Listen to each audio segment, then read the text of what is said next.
Now we will discuss about the responsibility towards the investors. अभी investor की क्या position है इसमें? So investor provide finance to the company and they are the creditor of the business because they invest their amount of investment into the business.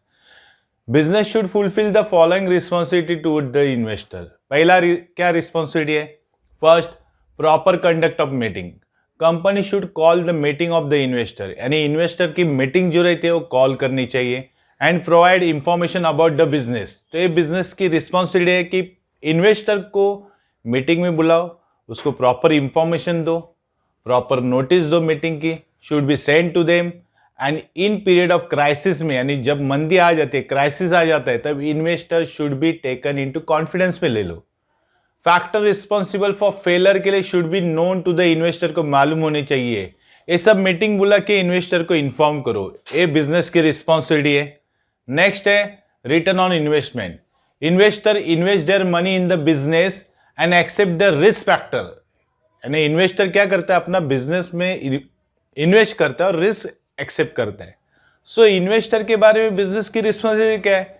तो they should get fair return on the investment regularly in the form of interest, यानी उनको regularly interest मिलना चाहिए, वो भी fair मिलना चाहिए, अच्छा रिटर्न मिलना चाहिए. रिटर्न मतलब रिवॉर्ड्स, जो इन्वेस्टमेंट किया है उसके ऊपर मुबदला मिलना चाहिए, रिवॉर्ड मिलना चाहिए. तो following point should be consider. First है फेयर रिटर्न मिलना चाहिए ऑन इन्वेस्टमेंट पे. सेकेंड है सेफ्टी इन्वेस्टमेंट चाहिए उनका and study appreciation of business. Business steadily appreciate होना चाहिए, ग्रोथ होना चाहिए. देन थर्ड रिस्पॉन्सिबिलिटी है हैंडलिंग ग्रीवेंस.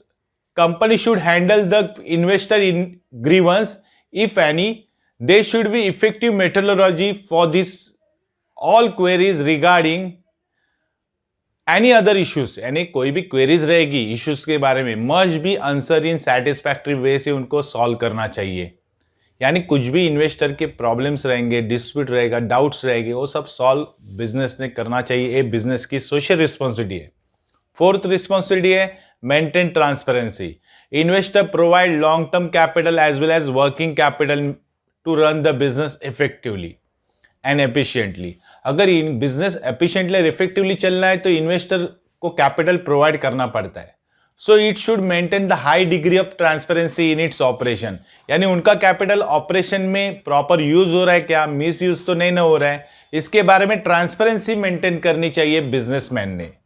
नेक्स्ट रिस्पॉन्सिबिलिटी है fifth proper disclosure of information, यानी बिजनेस के बारे में प्रॉपर इंफॉर्मेशन डिस्क्लोज करनी चाहिए इन्वेस्टर को. इसका एक्सप्लेनेशन देखेंगे. Management should present full and factual information देना चाहिए इन्वेस्टर को. The financial performance of the company का जो भी रहता है मस्ट बी प्रोवाइड करेक्टली देना चाहिए, so that prospective investor can take right decision लेंगे कि इसमें फ्यूचर में इन्वेस्ट करना चाहिए कि नहीं. प्रोस्पेक्टिव यानी जिन लोग के पास पैसा है वो इन्वेस्टर इन्वेस्ट करेंगे अगर उनको प्रॉपर डिस्क्लोज इंफॉर्मेशन मालूम हो जाएंगी. ऑल दिस विल एंश्योर, इससे क्या होता है, एंश्योर हो जाते है, कंफर्म हो जाता है कि that their investment is safe, यानी उन लोग की इन्वेस्टमेंट अमाउंट सेफ है. लास्ट है six maintain solvency and prestige. Business should maintain sound financial position होनी चाहिए. Solvency, prestige and goodwill to satisfy the investor.